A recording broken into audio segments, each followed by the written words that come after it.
사순절 첫 번째 주일입니다. 올해 사순절은 이미 시작이 됐습니다. 지난주 수요일, 참회 수요일로 시작해서 그리고 3월 27일이 부활주일입니다. 그래서 이게 부활주일 전에 그 전에 끼어있는 주일을 다 빼고 40일을 사순절로 지키고 있습니다. 이 40일은 주님의 고난과 죽음을 생각하며 경건하게 지내는 시간이며 또 부활의 기쁨을 준비하는 절기이기도 합니다. 사순절 자료집을 찾아보니까 아주 재미난 기록이 있었습니다. 사순절은 원래 1세기에는 단 40시간이었다고 합니다. 그것은 예수의 시신이 무덤 속에 있었던 40시간을 상징한 듯합니다. 3세기경에는 6일간으로 늘어났고 4세기 이후에는 그 당시에는 1년을 360일로 지켰기 때문에 그 11조라고 할 수 있는 36일간을 사순절로 지켰습니다. 기록에 의하면 바벨로니아 사람들은 1년을 360일로 지킨 기록이 있습니다. 그리고 731년경이 되어서 4일이 첨가되어 지금의 40일 전통으로 되었다고 합니다. 아무튼 이 40일 동안은 우리는 경건하게 지내는 그런 교회 전통을 지키고 있습니다. 그래서 당시에는 결혼식도 이 사순절에는 하지 않았다고 하는 기록도 있습니다. 세례를 준비하면서 아주 엄정한 심사를 거쳐야 하는 그런 기록도 있습니다. 오늘의 교회도 사순절을 엄숙하고 경건하게 지내고 있습니다. 그런 상징적인 행위로 우리는 종로나무를 재로 태워서 이마에 그리고 손등에 십자가를 긋기도 합니다. 물론 장로교 전통은 이게 좀 약하긴 하지만 로마 카톨릭이나 성공회, 감리교 그리고 루터교에서는 그런 전통을 하고 있습니다. 그래서 예수의 십자가의 고난을 기리면서 또 죄로 이렇게 뿌리치면서 우리의 인생이 죄로 왔다가 죄로 가는, 흙으로 왔다가 흙으로 가는 제한된 삶을 산다는 것을 상징하고 있습니다. 이런 의미를 담고 있는 사순절이 시작이 되었습니다. 그리고 사순절에 우리는 첫 번째 주일에 우리가 읽게 되는 복음서 본문은 우리가 사순절에 늘 읽게 되는 본문 중에 하나입니다. 그것은 예수의 광야의 시험입니다. 예수께서 광야에서 시험을 당한 이야기는 누가복음뿐만 아니라 마태복음과 마가복음에도 나오고 있습니다. 이것으로 추측하여 본데 당시에 초대 기독교 공동체에는 이 예수의 시험 이야기를 아주 비중 있게 다루고 있었고 모든 공동체가 다 알고 있었던 이야기라는 것입니다. 그만큼 중요한 메시지를 그 가운데 전하고 있다는 것을 우리는 추측할 수 있습니다. 그런데 예수의 이 광야 시험 이야기를 자세히 보면 이러한 특징이 있습니다. 이것을 본 사람이 아무도 없다는 것입니다. 예수님께서 이 광야의 시험 이전에 요단강가에서 세례를 받을 때는 많은 사람이 그 옆에 있었습니다. 세례 요한 자체가 세례를 줬기 때문에 예수님 옆에서는 세례 요한도 있었습니다. 그리고 또 광야 시험 이후에 예수님의 공생애가 본격적으로 시작이 됐을 때 예수님 주변에는 그의 사건을 증언하는 많은 사람들이 있었습니다. 회당에서 말씀을 가르칠 때도 사람들이 있었습니다. 광야에서 오병이어의 기적을 일으킬 때도 사람이 있었습니다. 병을 고칠 때도 그 주변에는 많은 사람들이 있었습니다. 그런데 오늘 광야의 예수의 시험 사건은 아무도 본 사람이 없습니다.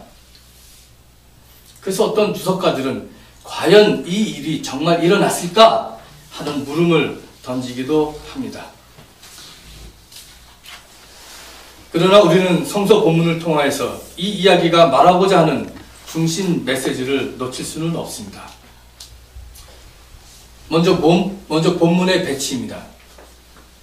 누가는 이 광야 시험 이야기를 왜 여기다가 배치했을까요?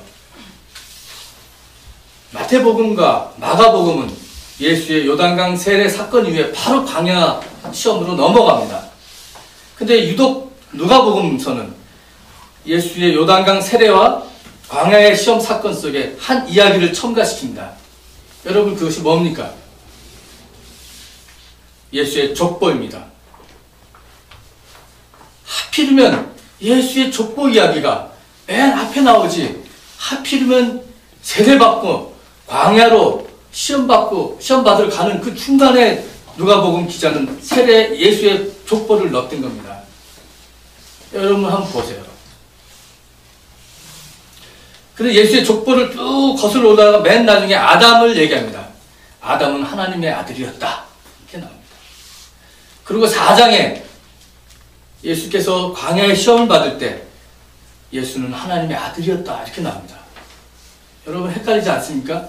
아담도 하나님의 아들이라고 하고 예수도 하나님의 아들이라고 합니다. 그런데 영어 성경을 보면 이것이 분명하게 차이가 있습니다. 아담, 하나님의 아들이라고 하는데 또 son of God, 그 son, 아들을 소문자로 씁니다. 4장에 나오는 예수가 하나님의 아들이라고 할 때는 더 son of God 한데 son이 S가 대문자로 나옵니다. 예수는 하나님의 아들이고 우리의 구원자하고 메시아임을 말하고 있습니다. 예수의 광야의 이 시험 사건은 끊임없이 누가복음서 기자는 그 사건을 통해서 예수가 하나님의 아들임을 끊임없이 반복하고 있습니다. 그것이 바로 이 광야 시험의 핵심입니다. 다음으로 성서학자들의 연구에 의하면 이 이야기는 초대 기독교가 처한 어떤 특정한 그리고 특별한 상황에서 나왔다고 말하고 있습니다. 그 특별한 상황이란 예수가 누구인가 하는 물음에 대답해야 하는 그런 상황에 처해 있었습니다. 그들은 예수의 정체성을 분명히 해야만 했고, 그리고 예수의 정체성에 기반해서 자기들이 누구인가를, 자신들의 신앙을 바로 세워만 하는 그런 상황 속에서 이 예수의 광야의 이야기를 썼다는 것입니다. 결국 예수는 누구인가? 이 질문이 광야 시험의 핵심입니다. 본문을 살펴보겠습니다. 4장 3절에 악마의 첫 번째 시험이 시작이 됩니다. 내가 하나님의 아들이거든 이 돌을 빵으로 만들어 보라. 내가 하나님의 아들이거든. 이 말을 바꾸어 얘기한다면 내가 하나님의 아들이므로 이 돌을 빵으로 만들어 보아라 하는 겁니다. 생각해 보십시오. 당시에는 이미 초대 기독교 공동체는 예수가 하나님의 아들이라고 하는 고백이 있었습니다. 그렇기 때문에 내가 하나님의 아들이거든이 아니라 내가 하나님의 아들이므로 이 돌을 빵으로 만들어 보라고 하는 그 의미로 해석할 수 있습니다. 두 번째 시험입니다. 내가 이 모든 권세와 영광을 너에게 주겠다. 이것은 나에게 넘어온 것이니 내가 주고 싶은 사람에게 준다. 그러므로 내가 내 앞에 엎드려 절하면 이 모든 것을 너에게 주겠다. 여기에는 하나님의 아들 혹은 하나님의 아들이거든 이라는 말이 나오지 않습니다. 그러나 내용적으로 내가 하나님의 아들이거든 나에게 절을 하라. 그런 내용입니다. 세 번째 시험입니다. 악마는 예수를 예루살렘으로 끌고 가서 이렇게 말합니다. 내가 하나님의 아들이거든 여기에서 뛰어내려 보아라. 내가 하나님의 아들이기 때문에 초능력을 한번 보여봐라 하는 것입니다. 결국 이 세 가지 시험은 바로 하나님의 아들이라면 이것을 하라는 혹은 또 할 수 있다는 유혹이었습니다. 이것이 예수 자신이 그리고 초대 기독교 공동체가 처했던 유혹 그런 상황이었던 것입니다. 예수님도 그런 마음의 내적인 고민이 있었을 것입니다. 예수님 당시에 로마 정권 하에서는 민중들은 가난한 삶을 살아야만 했습니다. 여리고에서 예루살렘으로 내려가는 길목에는 늘 도적이 들끓었습니다. 예루살렘의 지배 권력의 착취로 인해 여기저기서 못 살겠다고 아우성치는 떠돌이들이 매일매일 생겼습니다. 그들은 무엇보다도 빵을 해결해야 될 경제적인 문제에 처해 있었습니다. 그래서 누군가가 멋진 획기적인 경제적 대안을 내놓고 평등을 실천할 수 있다는 그런 사람이 그런 영웅이 필요했던 것입니다.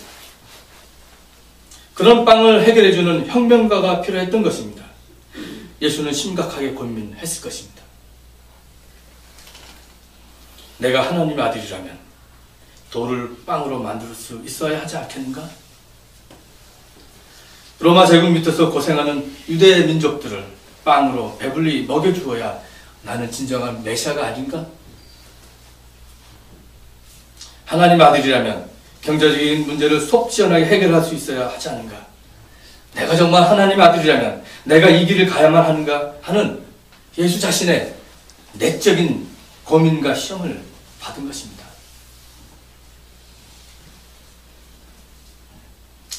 지금 미국에서는 자신을 민주사회주의자라고 하면서 민주당 후보로 나온 사람이 있습니다.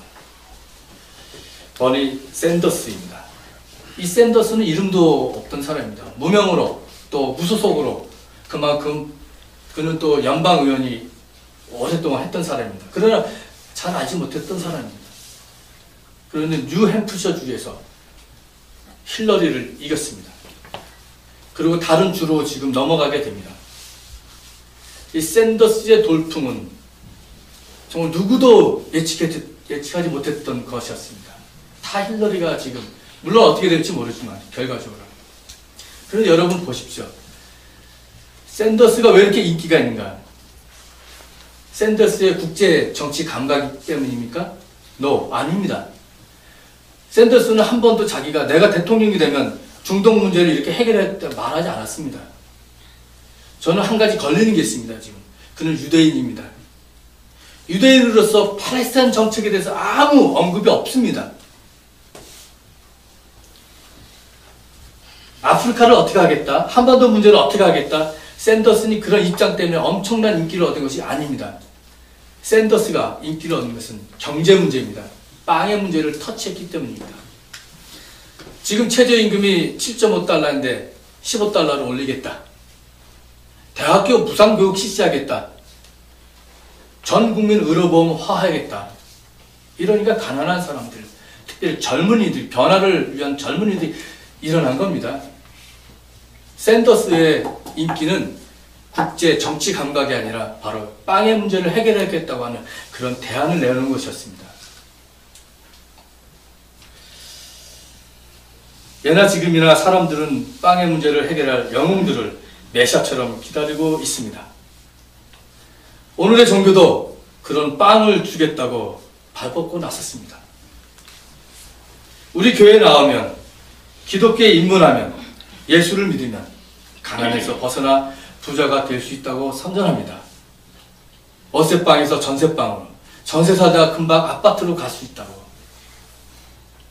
이것이 번영 신앙입니다. 70년대 그 유명했던 적극적 사고방식이라고 말했던 그 신앙을 그렇게 얘기했던 로버트 슐러, 그 외에 수많은 사람들이 이 번영 신앙의 길을 따르고 있습니다. 조엘 오스틴, 긍정의 힘 쓴 사람. 릭 워렌, 한국에서 다 책이 다 됐더라고요. 알고 보면 그 기전은 다 번영 신학입니다. 번영 신앙과 신학입니다. 여러분, 두 번째 시험도 만만치 않습니다. 세상의 모든 정치적인 권력과 권세를 장악해야 메시아가 아닌가. 주님은 그렇게 생각했을 겁니다.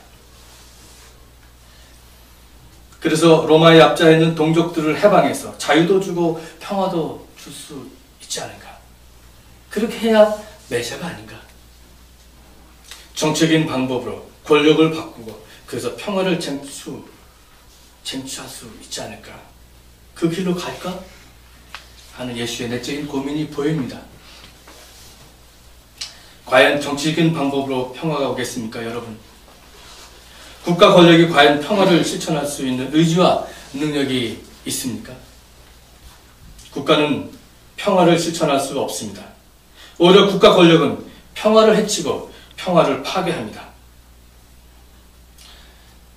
지금의 남북한의 모습은 국가가 얼마나 정권만 목표로 하며 권력 지향적인 것을 알 수 있습니다. 북은 북대로 핵실험을 하고 미사일을 쏘아 올립니다. 남은 남대로 개성공단을 폐쇄하고 남북 간 협력 관계를 다 클로즈했습니다. 이제 드디어 적극적으로 어느 지역에 사드를 배치할 것인가 속 터놓고 얘기하고 있는 거 아닙니까? 그 전부터 하려고 했었는데. 그리고 총선에 보수 정당은 이것을 이용하려고 합니다. 이것이 바로 소위 말하는 북풍의 재현입니다. 국가와 정치 권력은 평화의 주체가 될 수 없습니다. 민만이 평화를 이끌 수 있고 평화를 만들 수 있고 평화를 세울 수 있는 것입니다. 예수님은 그래서 무력으로 로마 황제를 제거하고 예루살렘 성전을 세계의 중심으로 세우려고 했던 기원후 60년대에 일어난 유대교의 열혈당 아닌 젤롯 당의 노선에 동조하지 않았습니다. 폭력으로 정권을 탈취하려고 하는 그 당시 한 무리들이 있었는데 열혈당이라고 합니다. 젤롯 당. 예수님 제자들 중에도 이 열혈당 제자들이 이런들이 있었습니다.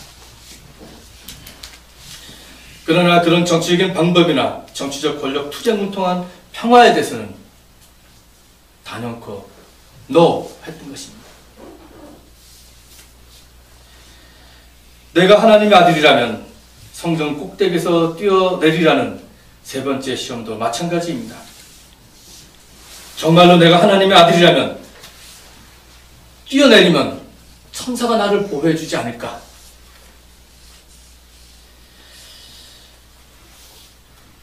나는 초능력이라도 보여야 되지 않은가? 그래서 민족 해방을 이룰 수 있지 않은가? 성전 꼭대기에서 뛰어내려도 하나도 다치지 않을 그런 메시아 힘이 필요하지 않은가? 그러나 예수님은 이런 방법에 대해서도 안위화하셨습니다. 하나님의 나라와 하나님의 평화는 인간의 초능력이나 마술로 성취될 수 없음을 분명히 하셨습니다. 그리고 예수님은 이런 경제적, 정치적, 종교적 모든 시험과 유혹을 하나님의 말씀으로 물리치셨습니다. 계속 나옵니다. 성경에 기록하기를, 성경에 기록하기를, 성경에 기록하기를. 신명기서를 인용하면서 성경에 기록하기를 사람은 빵만 먹고 사는 것이 아니다. 성경에 기록하기를 주 너의 하나님께 경배하고 그분만을 섬겨라. 성경에 기록하기를 주 너의 하나님을 시험하지 말아라.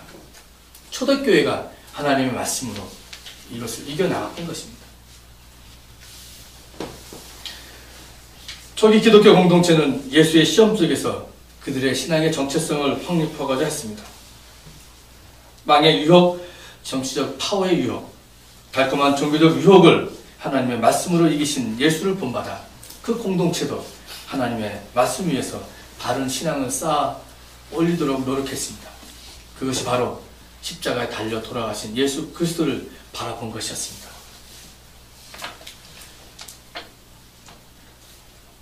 빵 없이는 살 수 없지만 빵을 넘어서는 삶, 현실 정치와 종교를 넘어서는 영의 하나님을, 그리고 영의 하나님 나라를 주님은 십자가의 죽음으로 대신하여 보여주신 것입니다. 영으로 산다고 해서 오늘 우리가 먹고 사는 문제인 경제적인 문제, 그리고 우리가 풀어야 할 정치적이고 종교적인 문제를 도외시하며 사자는 것은 결코 아닙니다. 주님조차도 예수께서 돌을 빵으로 만드신 것을 거부하셨지만 그는 배고픈 사람을 먹이셨습니다. 비록 그가 정치 권력을 거부했지만 정의와 평화의 하나님 나라의 선포는 예수의 가르침의 가장 핵심이었던 것입니다. 비록 그가 성전에서 뛰어내리고 천사가 그를 떠받친 것을 거부했지만 생명에 대한 하나님의 뜻이 이 세상을 이길 것이라고 하는 확신을 가지고 십자가에 달리셨습니다. 문제는 인간의 승리주의적 방법으로는 성취될 수 없다는 것입니다. 우리가 가지고 있는 인간의 죄성과 악마성, 우리가 비록 정의와 평화를 이루는 데서도 때로는 절대 권력으로 나타날 수 있다는 것입니다.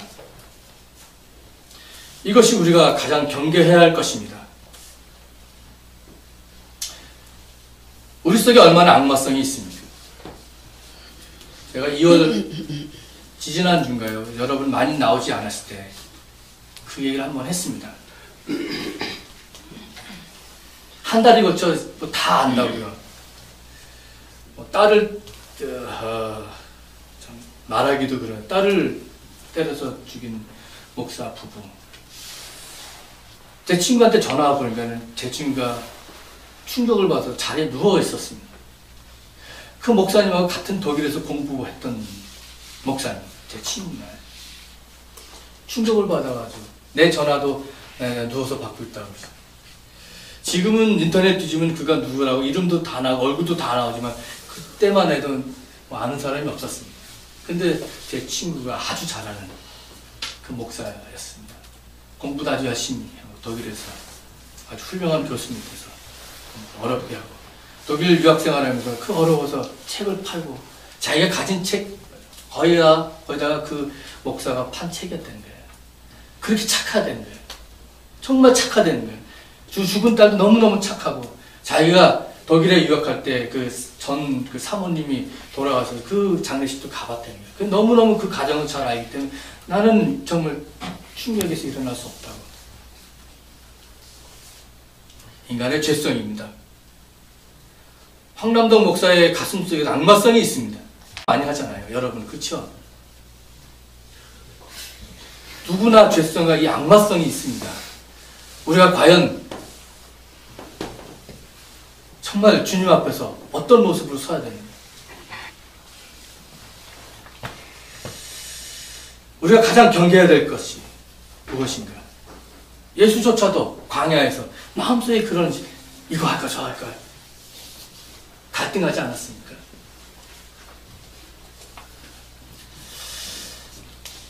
모두가 돌을 빵으로 만들겠다고 정적인 기적을 일으켜 화려한 세상을 만들겠다고 그리고 이것을 종교적으로 보장하며 부추기며 축복해주겠다고 하는 세상 속에 예수는 십자가에서 죽으셨습니다. 아니 더 정확하게 말하면 예수는 십자가에서 죽임을 당하신 것입니다.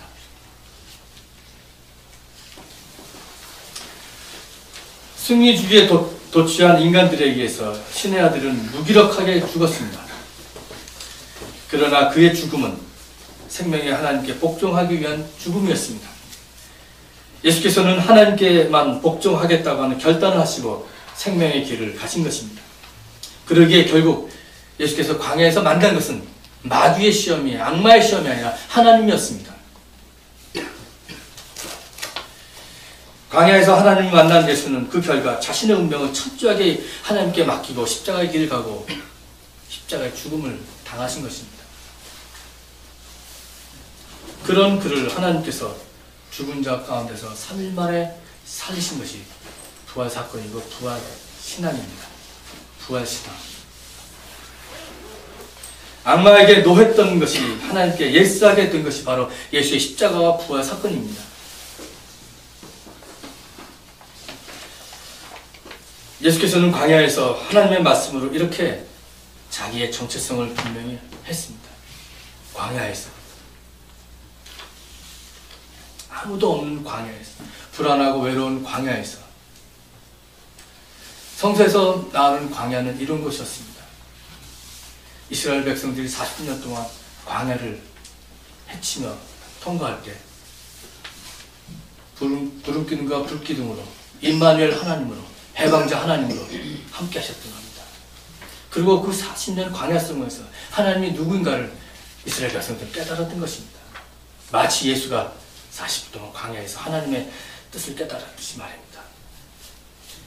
광야는 단순히 이렇게 또한 장소적인 의미는 아닙니다. 시간적인 의미도 있습니다. 내가 투병 생활할 때 정말 외롭게 하나님을 만날 수 있는 광야의 시간 아니겠습니까? 직장이 잘 안 되고 뭐가 잘 안 될 때 그때 정말 하나님을 만날 수 있는 나의 정체성을 분명히 할 수 있는 시간입니다. 예수처럼 말입니다. 끝없는 불안과 외로움과 슬픔과 좌절이 나의 마음속을 휘잡을 때 아무도 없을 때 광야의 시간으로서 주님처럼 하나님을 만날 수 있는 시간입니다. 그리고 우리의 정체성을 분명히 할 수 있는 시간입니다. 빵으로 인간의 얄팍한 위로도 아닙니다. 하나님의 말씀으로 이겨내 갈 수 있는 겁니다. 예수님께서 그것을 우리에게 보여주셨습니다. 자, 이렇게 광야는 나 자신과 온 세상이 자신의 정체성을 분명히 하며 하나님 앞에 바로 설 수 있는 축복의 장소입니다. 그리고 시간입니다. 사순절 첫 주일을 맞이해서 생명을 살리는 거룩한 고난 이렇게 썼습니다. 거룩한 고난이 고난을 끝나지 않고 주님을 만날 수 있기 때문에 거룩한 고난입니다. 사순절 이 여정을 우리 다 함께 말씀을 묵상하시면서 함께 갑시다. 사순절 첫 주일을 광야에서 시험받은 예수님의 모습을 보면서 이렇게 맞이했습니다. 이 말씀을 가지고 오늘 내가 어떻게 살아야 되는가 잠시 묵상하시겠습니다.